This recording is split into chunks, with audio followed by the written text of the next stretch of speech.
In 1988, the carpenter's workshop on the Harwood estate was being cleared. It had long been a store for all that was damaged or broken. But beneath the rubble of ages, an incredible discovery was made: rolls of wallpaper. A wallpaper that had been made in China in the 18th century and that had travelled across the world to Harwood to be hung in 1769. 239 years later, the house curator has supervised the restoration of the paper to enable it to be rehung once more in celebration of China at Harwood. To select a conservator for this kind of project obviously is a very specialist job.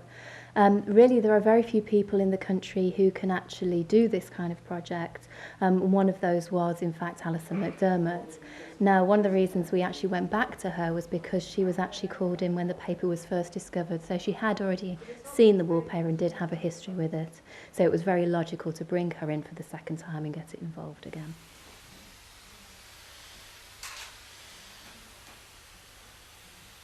We've taken off any of the surface dirt off this particular paper, and now we're going to actually wash or we're going to sort of sweat out the impurities in the paper.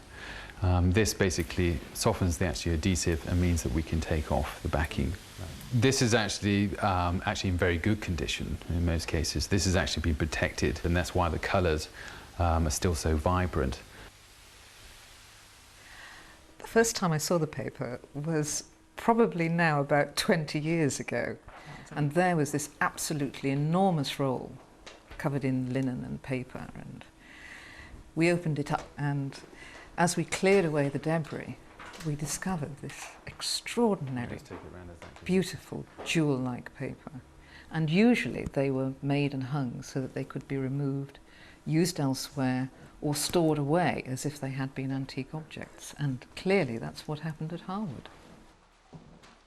One could immediately recognise that the paper was Chinese because of the use of these fabulous colours such as azurite and malachite and the cochineal reds that were of a richness and brilliance that we had never seen in this country, nor did we really have access to at that period. One of the most satisfying parts of the process is actually the actual hanging of the wallpaper. This is when you actually get to see the whole room in context after just seeing the room in individual sheets, and you get to actually recreate a room that hasn't existed for some period of time. We're just using watercolours.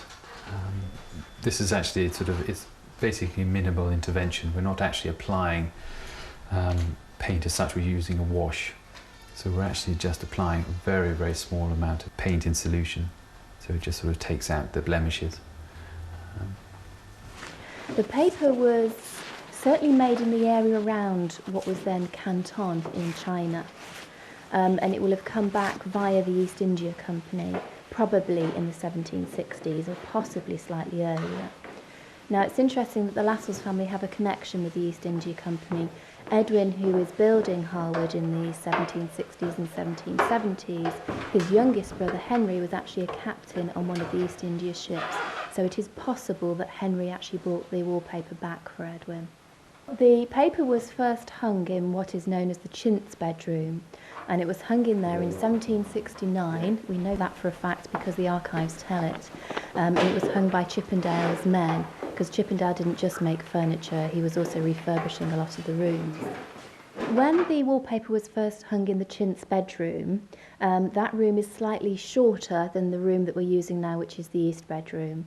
So now that we've installed it in the east bedroom, we've had to actually add a little bit of sky at the top. And the process that they're going through now is to add to that. So we've got that extra bit of sky at the top, just so the paper blends through to the whole height of the room. I don't feel it affects the authenticity, because when the paper first came over from China, they finished painting at the hill level, and it was actually Chippendale's men who added the sky. And it was very traditional to do that because obviously you didn't always know what the dimensions of the room were going to be. So we're taking an 18th century tradition and just redoing it again in the 21st century.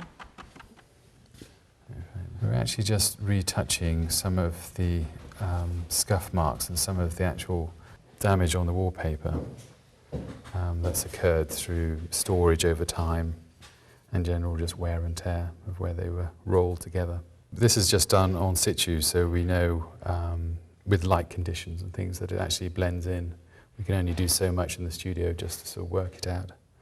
But on site we actually do a majority of join lines where the actual paper doesn't marry through trimming from the past.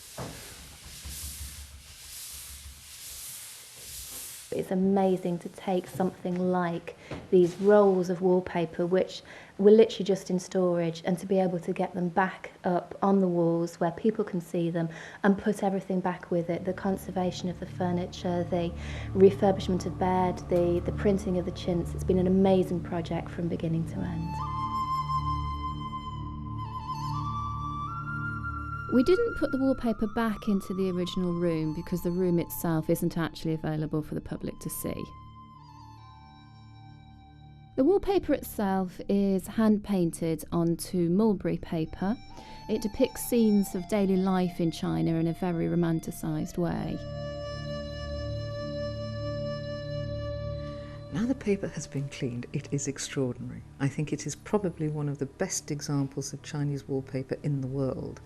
The colours are wonderful, the quality of painting is extraordinary, and I think what Harwood has is just something so wonderful and unique. It's very, very fortunate that it survived.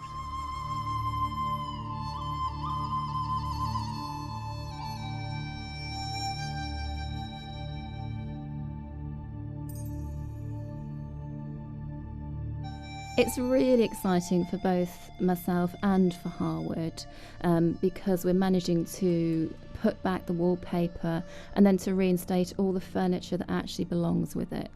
It's the first time in nearly a decade that we've managed to do this at Harwood, so it's a wonderful and exciting project.